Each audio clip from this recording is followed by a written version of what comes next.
So, what's actually in the Undying Lands in Lord of the Rings? The place that Frodo and Bilbo go to at the end of the movies and books, along with the three elven ring bearers. And they don't actually live in the continent proper known as Aman. They live in Avalone, this city on an island called Tol Eressëa, which translates to the Lonely Isle. The elves who show up to the west aren't allowed to live in Valinor proper. It's one of the stipulations about them returning. And I'm sure they go back and forth visiting, but I don't know. It's never really clarified further than that. The island itself, when it was created by the Valar, has a lot going on. It's in a crescent shape with the north still connected to Middle Earth, or to Beleriand. It is there it's connected by this little ice patch called the Helcaraxe. And there's this desolate area called Ottoman, where, there are the mists produced there called the Oyomire near the entrance to the Helcaraxe. And somewhat south of that is the Ring of Doom, where the Valar meet. And to the west of that are the Halls of Mandos. This is where the dead kind of like reside for some time, with men tarrying there for a little time before they go beyond Arda, and where elves come to after they perish to be re embodied and given new bodies to live in Aman.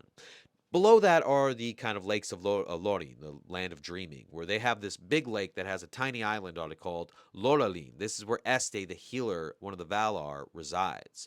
Now, farther south to that, in kind of the middle of the island, is this whole real focal point of Valinor.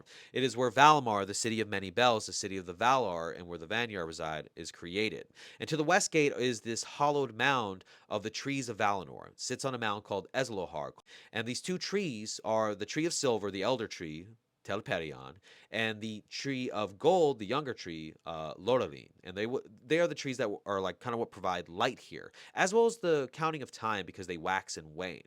From the dew of Telperion, Varda creates, the stars with it, actually.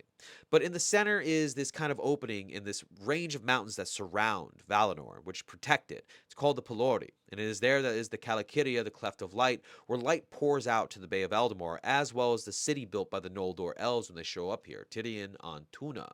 It's also where the mountain is near Taniquetel, Aman Uilos, Oyolase, the mountain of white, ever white, and is where Varda and Manwë reside at the peak in their mansion known as Ilmarin.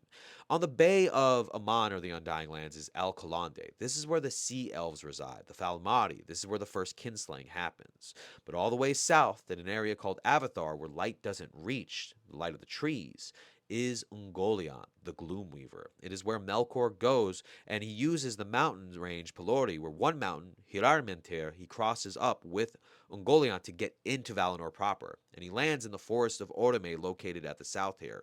Right in front of that are the pastures of Yavanna. But yeah, this is what the Undying Lands actually is, and it's removed from the mortal world, but not during the Silmarillion.